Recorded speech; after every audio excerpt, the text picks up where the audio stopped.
In just 3.9 seconds, he wrote himself into football history. Not Messi, not Ronaldo, not Pelé, Masashi Nakayama, a name the world barely remembers, once shattered the FIFA record for the fastest goal ever scored. And yet, no one seems to talk about him. He was the first man to give Japan a goal at the World Cup, a poacher with a killer instinct, a wild soul in the disciplined machine of Japanese football. His name was sung by the terraces of Jubilo Iwata and feared across the J-League. He once scored 4 hat tricks in 4 consecutive matches, an achievement so rare it was inked into the Guinness Book of Records. But where is he now?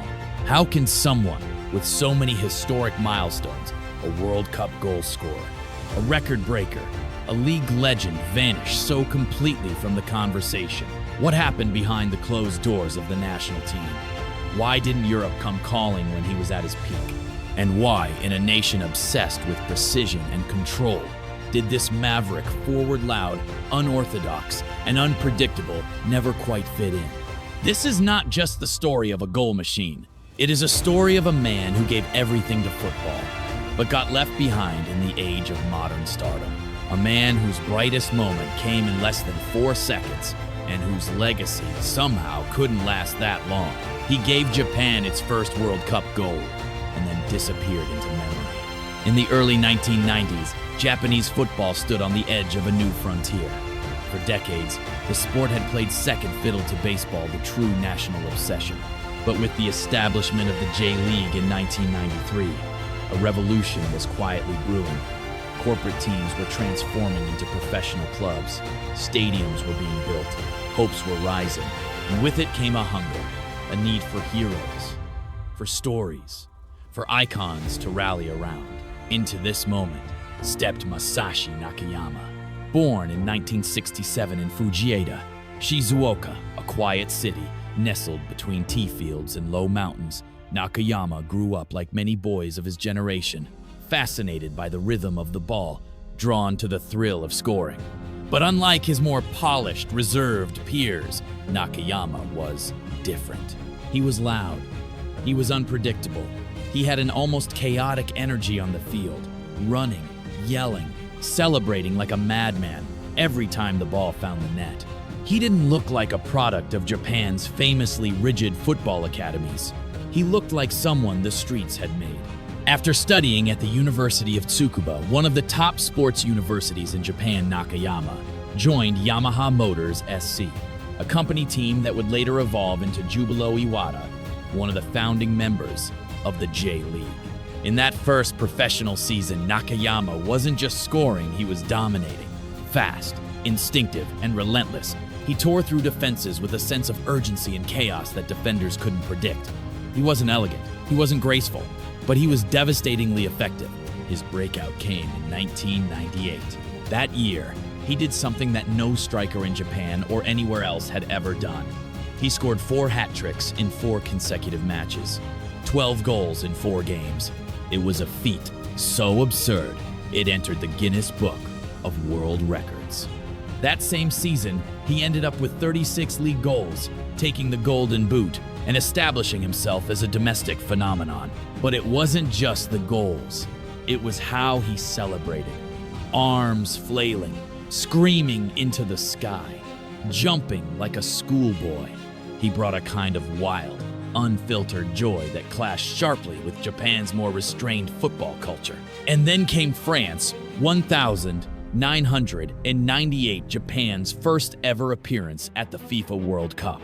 Drawn into a tough group with Argentina, Croatia, and Jamaica, Japan were considered minnows. They lost their first 2 games, failing to score. But in the final group match, in the 74th minute against Jamaica, Nakayama found the net, the first ever World Cup goal for Japan. It wasn't just a goal, it was a release.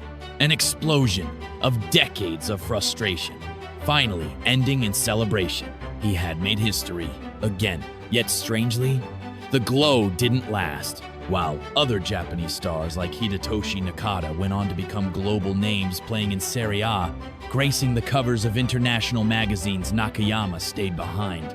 His name, despite the accolades, was rarely mentioned abroad. He was a local legend, not a global one. A man of records, not reverence. Even within Japan, as the J-League evolved and began producing more modern, marketable stars, Nakayama started to feel like a relic. Too raw, too emotional, too human. He kept scoring. He kept fighting. But the game around him was changing. Behind the goals and glory, a deeper question lingered. Was Nakayama simply out of sync with his time? A man built for drama in an era that was shifting toward polished commercial success?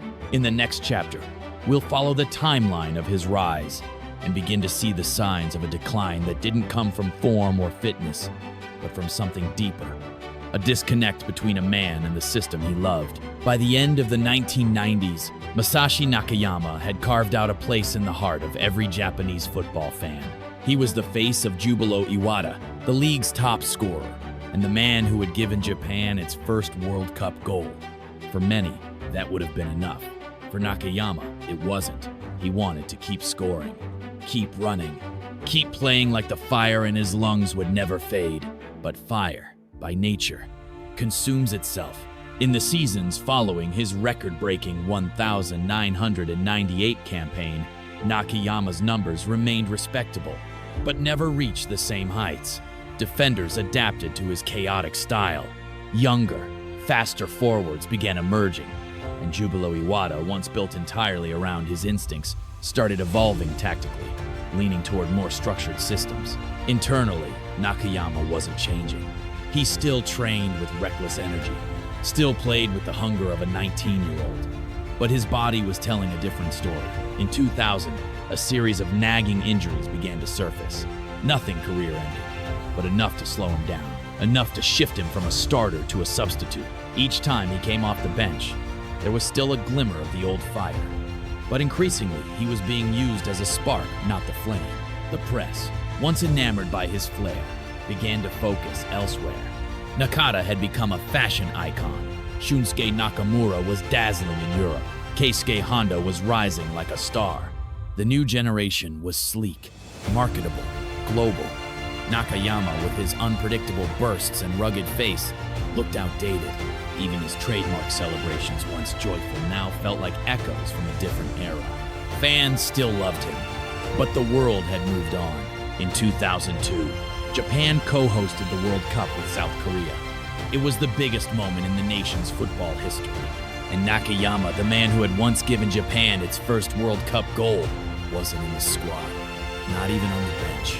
Some blamed age, some whispered about internal politics. Others said he simply didn't fit the tactical plans anymore. But to Nakayama, it was personal. He had fought through injuries, trained harder than ever, begged for one last chance to represent his country on home soil. It never came. After that, something broke inside him. He continued playing for Jubilo Iwata, but the light had dimmed. He rarely started. His goals became infrequent. By 2006, at age 39, most assumed he would retire. But he didn't. He refused. He kept pushing, moving between lower division clubs, chasing something, perhaps pride, perhaps meaning, perhaps just the chance to hear the roar of a crowd one more time. In 2012, at age 45, Nakayama signed for Consadole Sapporo in the J1 League. He became the oldest player to score in the league's history. It wasn't a beautiful goal, just a scrappy tap-in. But for Nakayama, it was everything. A message to the world. I'm still here. But even the fiercest fire eventually fades. Later that year, an ACL injury forced him to the sidelines. Recovery was grueling. And this time, there was no comeback. The body that had carried him through wars of passion had finally given out. In 2013, he held a press conference. Teary-eyed, voice trembling, he announced his retirement. "I wanted to keep playing until 50, he said, but my knees don't agree. No national tribute, no major ceremony. Just a quiet farewell to a man who once burned brighter than anyone, only to walk off the stage without applause." This was not just a fall. It was a disappearance, a slow erosion of relevance, a death by 1,000 cuts.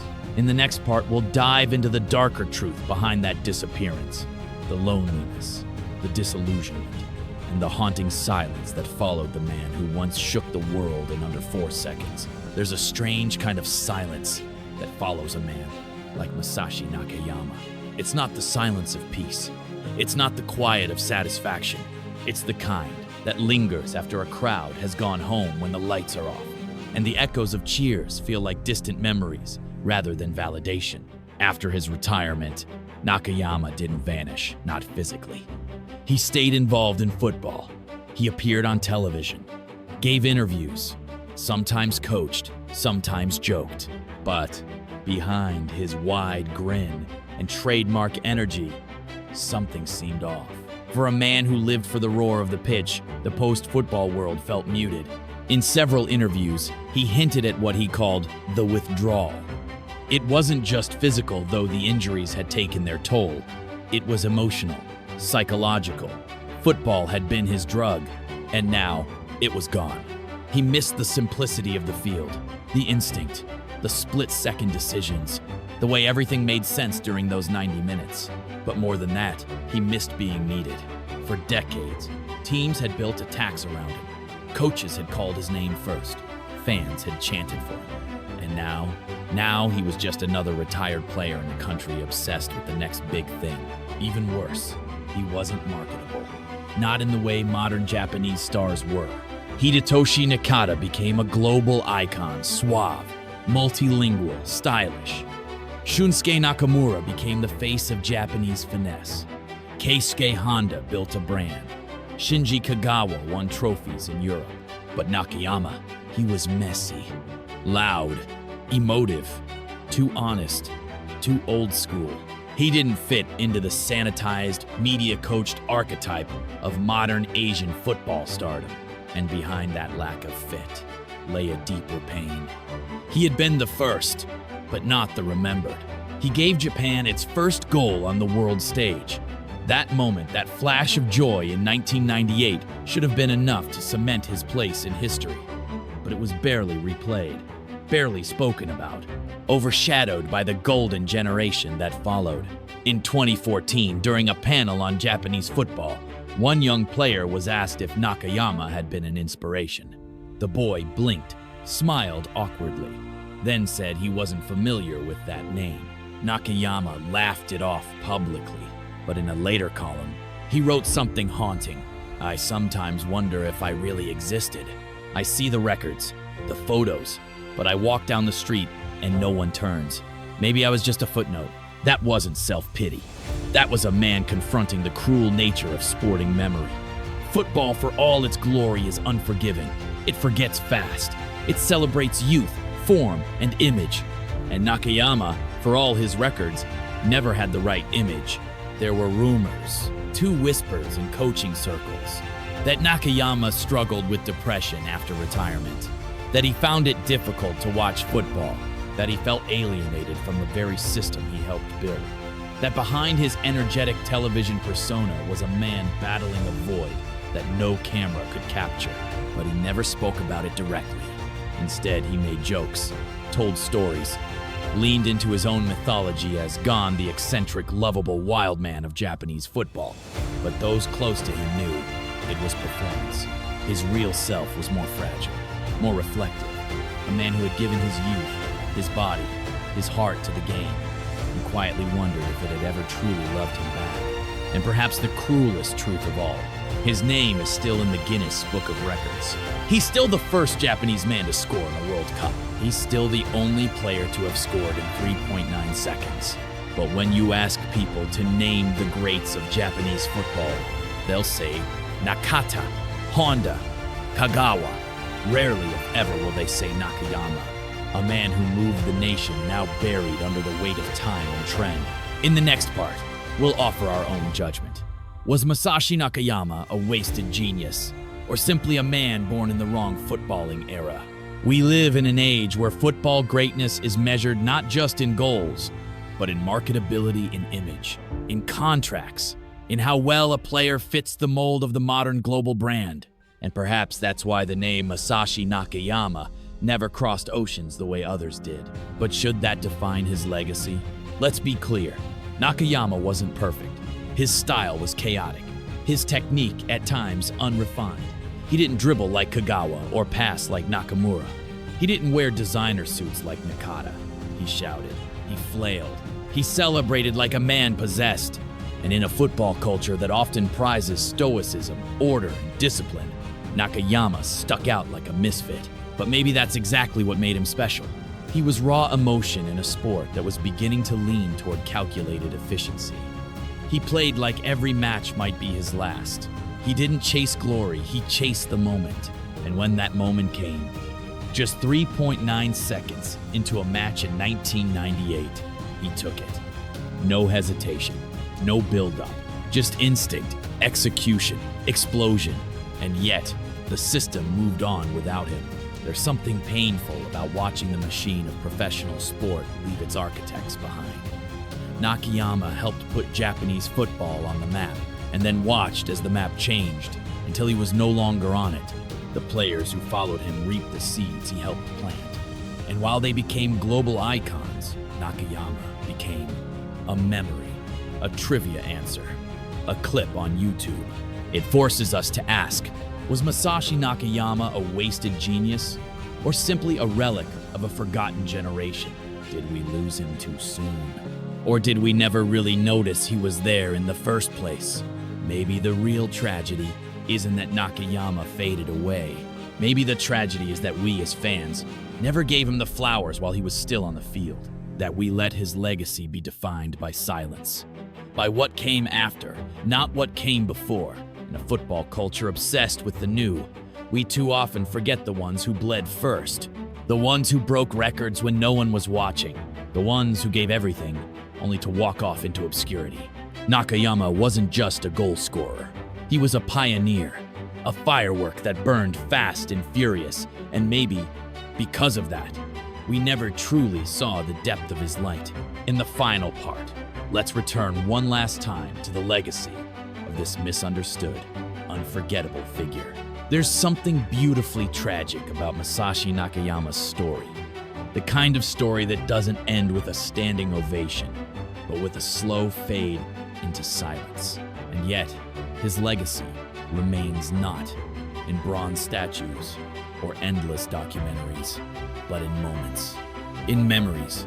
Ask the old-school Jubilo Iwata fan who stood behind the goalposts in the late 90s. He'll tell you about the chaos, the thrill, the noise when Nakayama found the net. He'll tell you that no striker ever made a stadium erupt quite the same way. Not before, not since. Ask the child who stayed up late to watch Japan's final game in France, 1998. He won't remember the score. He won't remember who won the tournament. But he'll remember that 74th minute strike, the one that made an entire nation believe that maybe, just maybe, they belonged on the world stage. That goal was Nakayama's. He may not be remembered as the most elegant, or the most global, or the most decorated. But for one blazing moment and for so many years in the domestic game, he was ours. The man who celebrated like a child, who fought like a warrior, who aged like a rebel, refusing to bow out. And maybe that's the greatest legacy of all. Not the records, not the stats, but the fact that in a world increasingly driven by brand and polish, Nakayama reminded us what football used to be about. Heart. A heart that beat too fast, that ran too far, that loved the game too deeply to let go even when the world had moved on. He didn't get the farewell he deserved. But maybe, just maybe, he gets it now. Because some stories were never meant to be forgotten. And now you remember him, Masashi Nakayama, the man who scored in 3.9 seconds and gave Japan a lifetime to dream.